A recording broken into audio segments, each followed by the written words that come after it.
There are betrayals that don't need a knife or a scream. They only need perfect timing, people leaving at the exact moment their responsibility matters most.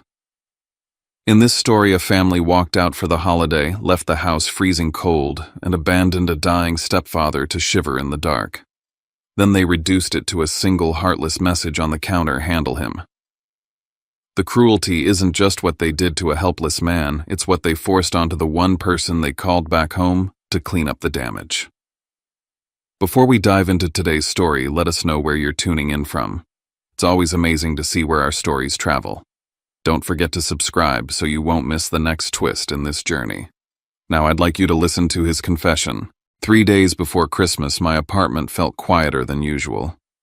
Not the peaceful kind of quiet, the earned kind, but the kind that settles in when everything outside is moving too fast. Deadlines were stacked on top of each other at the agency, end-of-year campaigns bleeding into one another, clients suddenly remembering things they should have approved weeks ago.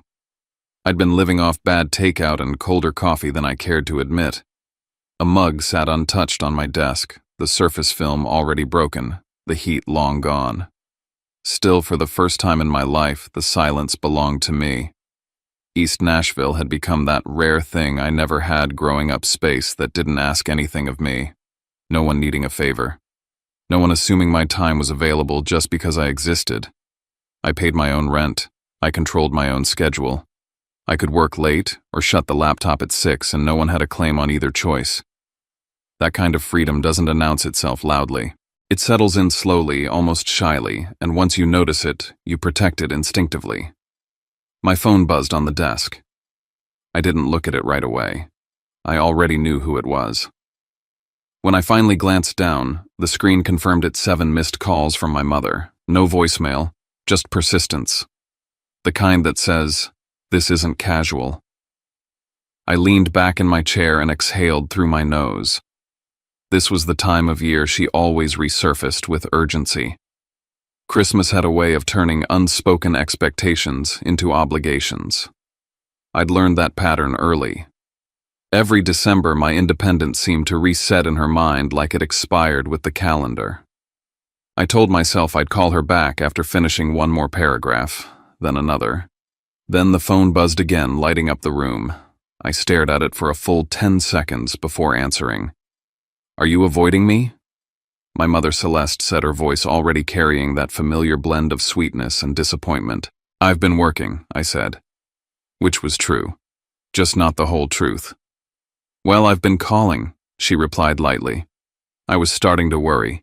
She didn't ask how I was. She never did when there was a reason for the call. "What's going on?" I asked. A brief pause. I could hear movement on her end dishes, maybe. Normal sounds meant to signal nothing was wrong. So she said, easing into it, "What are your plans for Christmas this year? Your birthday's right there too. We need to know what you're doing." There it was. The annual inventory of my availability. "I'm planning to come by on Christmas Day," I said carefully. "Like always. Drop off gifts, stay for a bit. I've got work deadlines and some other plans, but I'll be there." I chose every word on purpose. She hummed, non-committal. "Okay." That was it. No pushback, no sigh, no guilt trip. It was so unlike her that it made my stomach tighten. "Well," she added, "this year's a little different anyway." I waited. "We've got something special planned," she said. "Just make sure you come by Christmas morning, like you always do. Don't worry about anything else." She said it as if it were reassurance, but she didn't ask if I was free. Didn't ask if that timing worked. She said, "Make sure and not would you mind." When the call ended, I stared at the darkened screen in my hand. The quiet returned heavier than before. For most people, that kind of calm would have felt like relief. For me, it felt like preparation, because I knew my family. And silence from my mother was never the absence of expectation. It was the sound of a plan already in motion.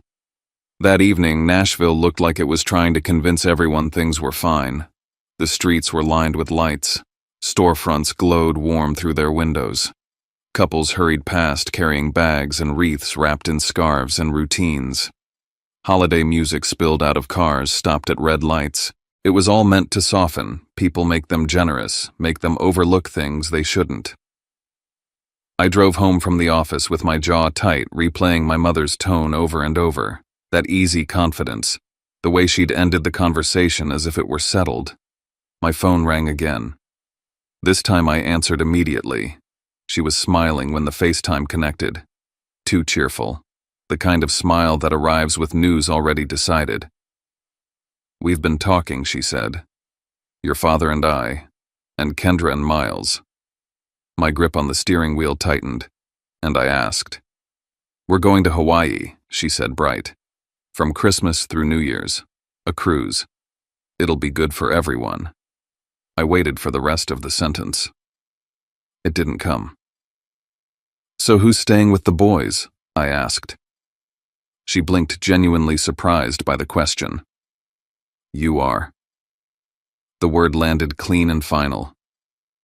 "That's not happening," I said, keeping my voice level. "I never agreed to that." She laughed softly as if I'd made a joke. "Riven, you're single. You don't have kids. This will be good experience for you." I felt something cold move through my chest. "You're calling that a gift?" I asked. "Of course," she said. "Your birthday's right there. What better present than responsibility?" There it was, the reframing. Turning obligation into gratitude. Turning my personal life into an open schedule. "I have work," I said. "Deadlines, friends. A life that doesn't include being a full-time babysitter for a week." She waved a hand. "The tickets are already booked. They're non-refundable." I stared at the road, at the red brake lights stretching ahead of me. "So you planned all of this without asking me," I said. "And now you're telling me because you assume I'll say yes." "Well," she said, her tone shifting. "What kind of person would say no?" There it was. The second lock. "This isn't about being a good person," I said. "It's about basic respect. If you want help, you ask. And you accept the answer." "The boys are excited," she pressed. "They've been talking about you non-stop. You love them. You wouldn't let them down." That was the third lock, the one that always worked. I pictured Bennett trying to act older than he was. Jace bouncing off the walls. Theo falling asleep against my shoulder during movie nights. I did love them. That was never the question. Which was exactly why this was working the way she intended. "I'm not doing it," I said. "If you want to go find someone else, or change the plan." Her voice sharpened instantly. "You're being selfish." "No," I said. "I'm being clear. You're ruining Christmas for everyone. If everyone's happiness depends on me giving up a week of my life without consent." I said then that happiness was never real. She didn't respond right away. When she did, her voice was suddenly calm again. Controlled. "Let me have your father talk to you," she said. "He'll explain it better." The call ended. I sat in my car for a long moment after the engine idling, holiday music still playing softly in the background. I knew this move. I'd seen it my entire life. When pressure didn't work, they brought out reason. When reason didn't work, they brought out family. And when family didn't work, they rewrote the story until I did. I watched the screen fade to black and felt the weight settle in my chest. The conversation hadn't even started yet. But somewhere between her smile and that final confident click, I understood something clearly for the first time. They weren't asking for my help. They were counting on my compliance. The night before Christmas didn't feel like Christmas. Not in the way I remembered it as a kid, with warmth humming through the house and cinnamon in the air and laughter spilling out of every room. In my apartment in East Nashville, there was only the sound of a neighbor's Christmas playlist coming muffled through the wall, a reminder that the world was still turning festive, even if mine had come to a slow, aching crawl. I had just gotten off a call with Harper. She was one of the few people in my life who didn't try to convince me I was being too sensitive. When I told her what my parents had sprung on me, this so-called birthday gift of babysitting while they escaped to Hawaii, she didn't laugh, didn't placate. She just said flatly, "They're using the kids to tie you down. Don't get pulled into arguing morals. This isn't about who's right. It's about your line. Draw it. And let there be consequences if they cross it." I nodded, even though she couldn't see me. Yeah. Don't yeah me, Riven. Say it like you mean it. I let out a breath. If they cross the line, they'll get the fallout. I won't be guilted into giving up my time again. Not 5 minutes after I hung up, my phone buzzed again. Dad. Of course. He always came in after Mom had pushed too hard, like a mop sent in to clean up the emotional spill. I answered, expecting the usual calm tone, the rational appeal. And he delivered. Hey son, he said, his voice easy, like nothing was wrong. I don't want this to get tense. Let's just talk. I didn't say anything. He took the silence as an opening. I know your mother can be intense, but she means well. This whole trip, it's something they've planned a long time. And you know how much the boys love you. My grip on the phone tightened. Dad, I said, keeping my voice steady, I'm not available. I've got work, I've got plans. I'm not babysitting. He didn't argue, didn't push. That's what made it worse. No one's asking you to stay the whole week, he said, like he was offering a treaty. Just swing by on Christmas morning. Bring the gifts. Share breakfast. Then you're free to go. I narrowed my eyes at the ceiling. You're sure that's all? Absolutely. Nothing more. I paused. Because I'm not staying and I'm not babysitting. This isn't a trick. Of course not, he said, almost too fast. Just a short visit like old times. I hung up with a knot in my gut. It was too smooth, too agreeable. My dad rarely folded that easily, especially when Mom was on a mission. Still, I tried to believe it. I spent the next day wrapping gifts for the boys, maybe a little too lovingly for someone who was only planning a short visit. I picked out a fantasy graphic novel for Bennett, a sleek engineering kit for Jace, and a plush dinosaur pajama set for Theo, complete with matching slippers. I could already imagine their eyes lighting up. As I tied ribbons and taped tags, I told myself, this is all you're doing. You're not stepping past what you said you would. And I meant it. Or I thought I did. That night around 10 p.m., I sent a text, I'll be there by 11 tomorrow. I didn't expect a reply. Mom usually left my messages on read until she felt like answering. But this time her response came back within seconds. Okay. We'll be waiting. Be on time. That was it. No hearts, no Merry Christmas Eve, no playful guilt, just a cold timestamp like a boarding pass. I stared at it for a long time, unsettled by how rehearsed it felt. They weren't waiting for a visit. They were waiting for a handoff. Christmas morning was the kind of crisp you only get in Tennessee after a cold front sweeps through, when the sky is pale blue and the sun throws sharp shadows on every snow-dusted rooftop. I left East Nashville with the passenger seat full of gifts and a quiet in my chest I couldn't shake. The streets were mostly empty, save for the occasional bundled-up couple walking a dog or a family herding kids into a minivan. My radio was playing some smooth jazz rendition of Silent Night, but it only made the hollowness sharper. Franklin, where my parents lived, looked like something off a holiday postcard. Their cul-de-sac was lined with wreaths and bows, the home symmetrical and grand, every porch lit with golden lights. But as I pulled up in front of their house, something was off. The driveway was empty. Not just theirs, no sign of Kendra or Miles either. Normally their SUV would already be parked, and I'd hear chatter through the windows, the clatter of dishes, the heat of too many voices in one space. But the house stood still, too still. Lights were on. Garland hung perfectly across the porch railing. A candle flickered in the front window. It was staged, pristine, untouched. I climbed the steps and rang the doorbell. No answer.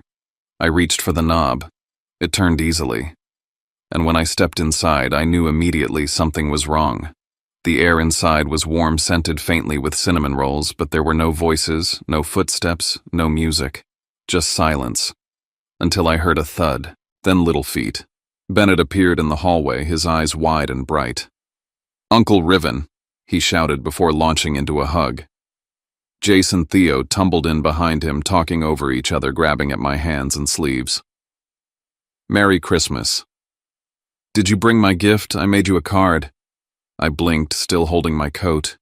"Where's your mom and dad? Where's everyone?" Bennett looked up at me with an odd mixture of excitement and certainty. They went on a trip, he said.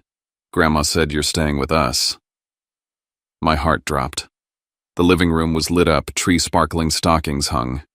But there was no noise except the boys' delighted squeals. The kitchen table had half-eaten cinnamon rolls, orange juice still sweating in cups. Like someone had eaten and left quickly just after setting the stage. Hang on, I said, trying to sound calm. Why don't we open some gifts, yeah? Let's sit by the tree. They cheered, diving toward the presents. As they tore through wrapping paper, I scanned the room. That's when I saw an envelope on the coffee table propped up where I couldn't miss it. My name was on the front. Inside a note written in my mother's looping cursive. We flew out on the 9 a.m. flight. Breakfast is done, lunch is in the fridge. There's a full meal plan for the week taped to the side of the fridge. Emergency contacts are listed. Theo takes his allergy meds after dinner. Bedtime is 8:30 for Bennett and Jace, 7 o'clock for Theo. Love you, Mom. My stomach turned. This wasn't improvisation. This was planned. I walked to the kitchen. Sure enough, the fridge had notes pinned to it. Color-coded lists, a day-by-day breakdown, even a medical sheet with Theo's doctor's number. I wasn't being asked. I'd been replaced. I stepped back into the hallway and dialed Mom's number. It rang 4 times before she picked up. Hi, sweetie, she said, not breathless or apologetic. Just casual. Everything okay? The boys got their gifts. My voice cracked. You left them here. Well, of course, she said gently. You said you were coming. We knew we could count on you. There was no room for shock. She was too calm, too pleased. This wasn't a misunderstanding. It was a handoff. And I was the idiot who walked right into it.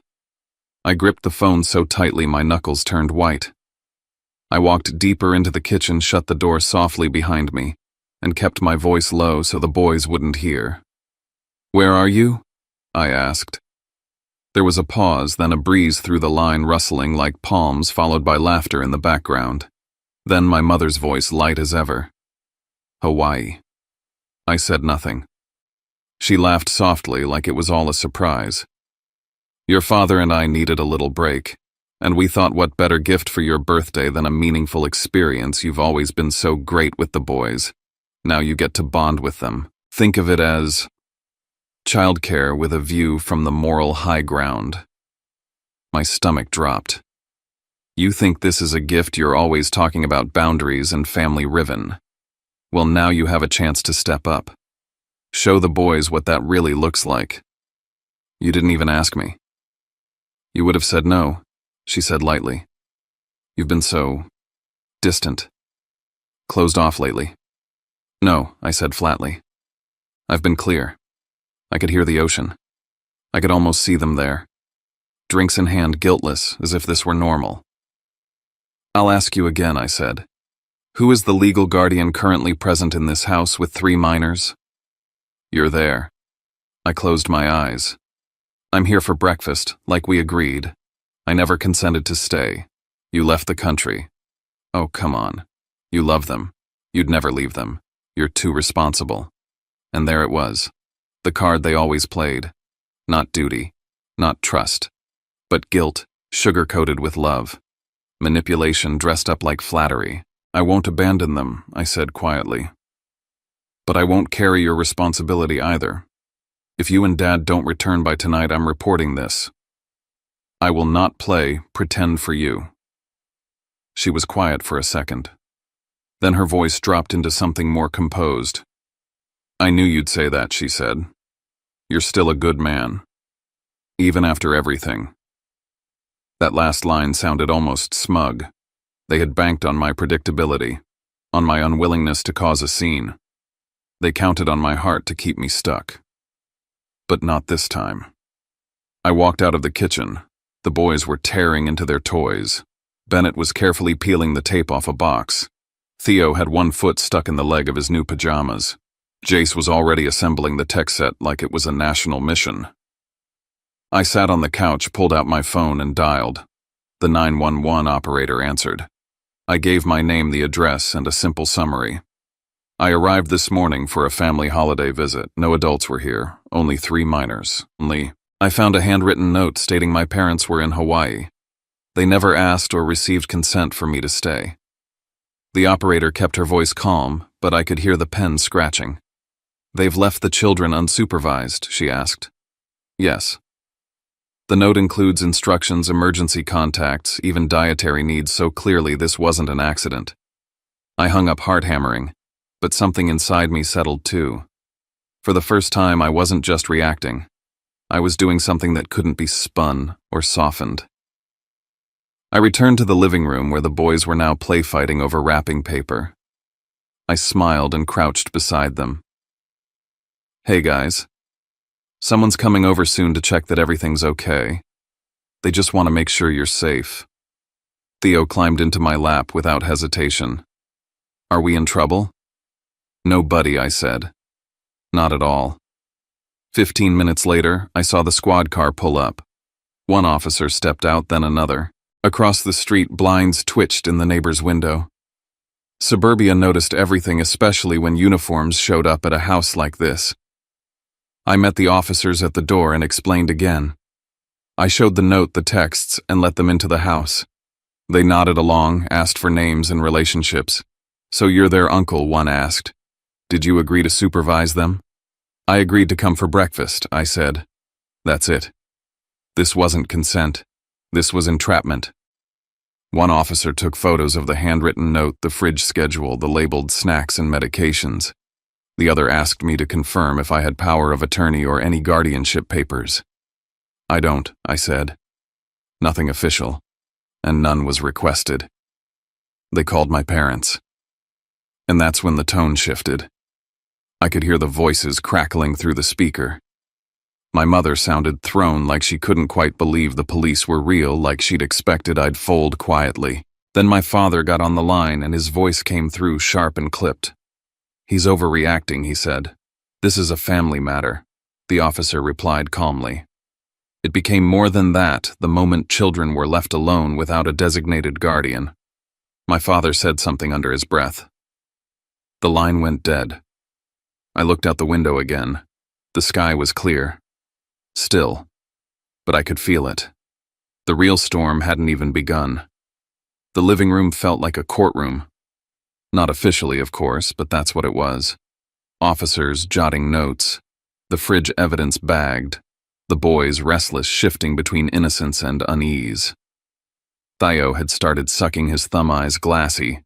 Jace was full of restless energy, poking at things, building and knocking over. Bennett sat on the floor cross-legged, staring into Space Jaw, set like he was trying not to cry. I got up and moved through the motions. Warm water for Theo, goldfish crackers for Jace. I asked Bennett to help Theo get his new hoodie on. Small actions, soft structure, something to hang on to. The officer in charge asked me to open the fridge again. I pulled open the door, and what I saw made my stomach lurch. Not just labeled meals, but a full itinerary for each kid. Bennett, 30 minutes iPad Max. No screens after 7:30. Theo, reminder, has mild allergy to strawberries. Jace, meds in drawer, 2 left side under vitamins. And then a sticky note. Riven knows all this. Not a question, not a suggestion, a declaration. They were framing this like I'd known all along. My heart started pounding again. I wasn't just being used, I was being written into the story, cast in a role I didn't audition for. Just then, my phone lit up again. Dad. I stepped away, answered. What the hell are you doing? He hissed. You called the cops on your own family. What's wrong with you? I didn't call the cops on my family. I reported child abandonment. You're making a scene. You're embarrassing us. I'm protecting them. You're blowing this out of proportion. You lied. You left the country. You tricked me into being here. Silence. Then, this is insane. No, I said. It's finally sane. I hung up before he could say more. I returned to the officer's hands, steady. Any update, I asked. The officer nodded. We've contacted the parents. At this stage, we're determining if an emergency order needs to be filed or if the guardians can return promptly. He looked at me carefully. Would you be willing to remain on site until a solution is arranged? Yes, I said. But I'm not assuming legal responsibility for them. He nodded. We'll record that. Everything slowed, measured, mechanical, until I found myself standing by the Christmas tree watching the lights blink on and off in a soft, oblivious rhythm. The gifts were half unwrapped. Bits of paper still clung to ribbon. 3 little boys sat in a room that should have been filled with joy, not suspicion. I took a breath. They counted on my guilt, my softness, my need to keep everyone okay, and I wasn't letting that control me anymore. I turned to the officer again. I'll stay, I said. I'll keep them safe, but I'm not cleaning up after this. Outside, I heard the rumble of tires on the driveway. The officers exchanged a look. Looks like they're coming back. I walked to the window. The neighbors were still watching. And as the front door creaked open, I braced for the next chapter, not a reunion, not forgiveness, but a reckoning. By the time I pulled out of their cul-de-sac, the sky had already darkened into that heavy, silent gray that presses down on you before a storm. It wasn't raining yet, but something inside me already felt soaked. The kids were safe now, I told myself. The police had taken my statement. I'd given them every piece of evidence down to the damn note my sister left in Sharpie on the fridge. But there was no victory in it. Only this strange, raw emptiness. My hands were shaking on the wheel all the way back to East Nashville. I got home to my apartment and collapsed on the couch without turning the lights on. My phone buzzed every few minutes, texts, calls, probably my mom, maybe Kendra, or even Miles trying to control the narrative now that it had slipped out of their hands. I didn't answer. I couldn't. I lay there staring at the ceiling, reminding myself that I hadn't done anything wrong. And yet all I felt was guilt's shadow curling itself around my chest. They came back the same night. The police had called them directly, and with enough heat on them now, they couldn't afford to stay in paradise. When I saw them show up at the house later in the evening, caught in a neighbor's photo that ended up in a group text, I felt the knot in my chest twist harder, not because they were back, but because I knew exactly what was coming. They didn't come back to make it right. They came back to spin it. Outside the house, in front of the patrol car still parked by the curb, my father spoke with practiced ease, arms folded like he had nothing to hide. I'd heard that voice all my life, the one he used when talking to clients, principals, or anyone he needed to manipulate. This was a misunderstanding, he said. We left instructions. Riven was supposed to be there. He's family. I watched from a distance, unseen. I watched him say my name like I was a favor owed, like I wasn't even a person but a tool, something expected to work quietly and without protest. And then Kendra chimed in. Riven doesn't have a family of his own. He's always great with the kids. He was the obvious choice. That did it. I stepped forward not to start a fight but to end one. I kept my voice level and made sure the officer could hear every word. I was never asked, I said. I was never told you were leaving town. I came by to drop off gifts and was ambushed. I never agreed to babysit your kids for a week. They didn't look at me then, not directly. But I saw the flicker in my father's jaw, the way my mother's smile froze at the edges. They hadn't expected me to speak, not in front of authority. When the police left, I knew exactly what would happen. With the heat off and the official warning given, they'd turn on me. And they did the moment the squad car disappeared. You humiliated this family, my father snapped, voice sharp with restrained fury. In front of the whole damn neighborhood, you made a scene. You ruined Christmas, my mom added, her voice catching like she was the victim. Do you know what Bennett asked when we got back? He asked why Uncle Riven hated him. You blew this up because you're petty, Miles said. Because you can't let things go. They thought if they surrounded me with shame I'd fold. I didn't. The moment you left those kids alone, you destroyed Christmas, I said evenly. I didn't ruin anything. I protected them. And before they could weaponize the guilt any further, I turned and walked out the back door. I'd parked at the end of the block on purpose so I wouldn't have to face them again on the porch, wouldn't have to see the kids watching through the window. I didn't say goodbye to the adults. I did kneel down briefly to hug Theo and squeeze Bennett's shoulder. I told Jace he'd do great at his spelling bee. I left fast so I wouldn't cry. That night my phone kept buzzing again, but this time with Facebook notifications. My mother had posted. It was vague as I knew it would be. A long post about disappointments, people who forget the meaning of family, and a generation so wrapped up in individualism that they forget their responsibilities. No names. But enough breadcrumbs to let everyone guess who she meant. The comments came in like flies to a carcass. So sad, especially around the holidays. Family is everything. Shame to see someone turn their back on their own blood. I took screenshots of everything. This wasn't just deflection, it was a calculated smear campaign. They couldn't control what happened with the police, but they could try to control public opinion. And they were good at it. I called Harper. She didn't even say hello, just answered with a quiet, "You okay?" "I'm fine," I lied. "No, you're not," she said. "But you will be. Listen, if you don't speak up, they win by default." I didn't want to. I was tired. I was drained. But she was right. So I wrote a post of my own. I didn't name names either, but I laid out the facts calmly, clearly, like someone finally drawing the boundaries of their own name. I said I was invited over for Christmas morning. I said I walked into a house with 3 minor children and no adults present. I said I later received a call from Hawaii where I was informed that my gift as a single man was a week of unpaid, unplanned babysitting. I said I called the police not out of spite, but because those kids deserved a legal guardian and I wasn't one. And then I ended it simply: I didn't abandon children. I refused to be abandoned for them. I posted it.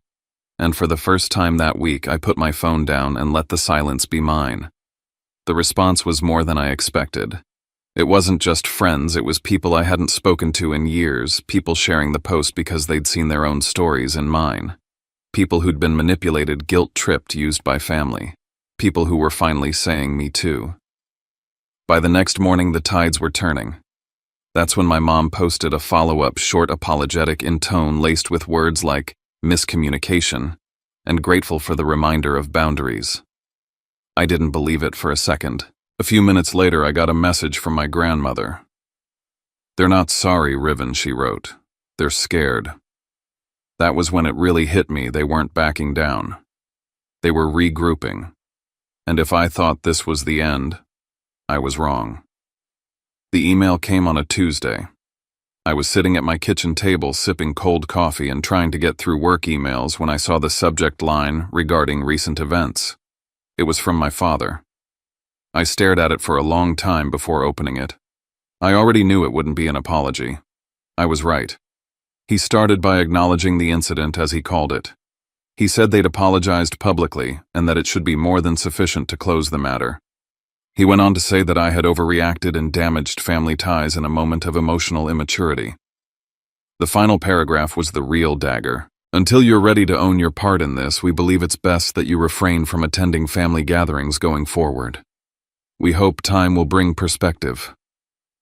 I didn't reply. Instead, I forwarded the email to my grandmother and called her immediately. She answered on the second ring.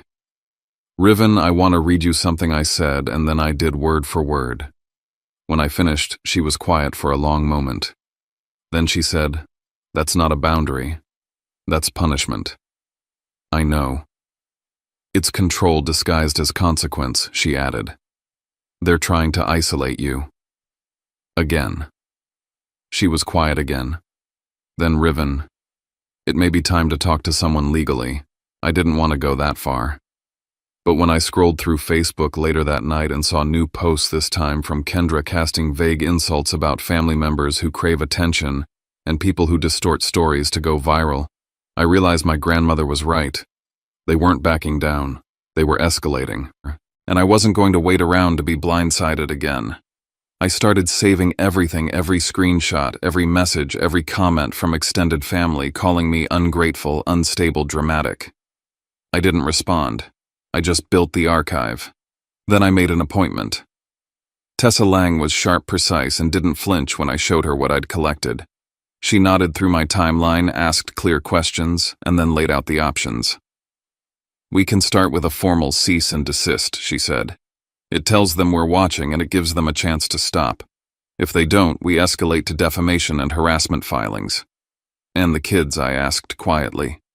That's trickier, she said.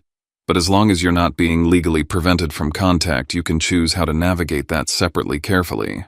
I left her office with a folder in my hand and a weight lifted off my shoulders, not because anything was solved, but because for the first time I felt like I wasn't fighting in the dark. The next day, Tessa sent the letter. No more passive posts. No more guilt-tripping voicemails. No more manipulations passed off as love. From now on, if they wanted to talk to me, they'd have to go through my lawyer. I knew what it meant. I might be closing a door that would never open again. I might be losing the illusion of family for good, but I also knew what I was gaining. My voice, my peace, my self-respect. I didn't post about the letter, I didn't announce it. I just turned off my phone, made myself dinner, and let the quiet be mine again. And for the first time in years, Christmas didn't feel like a trap. It felt like a choice. And I had finally made mine. Some stories don't offer a clean resolution, only a quiet moment when the weight finally lifts. And maybe that's enough. What we just heard wasn't just about a holiday gone wrong or a family crossing a line. It was about the courage it takes to name something for what it really is, even when everyone else would rather you keep pretending. We don't always get to choose the families we're born into, but we can choose what kind of person we become in response. And sometimes the kindest thing we can do for ourselves for the next generation is to end a cycle. Not with anger, but with clarity. Not with revenge, but with boundaries. That takes strength, and it takes time. If somewhere in this story you saw a piece of yourself, and you're still holding it quietly, that's okay. When you're ready, feel free to leave a few words in the comments. We read everyone. And if this kind of space helps you breathe a little deeper, you're always welcome to join us again. Just hit subscribe and stay close. Thanks for being with us today. We'll see you in the next story.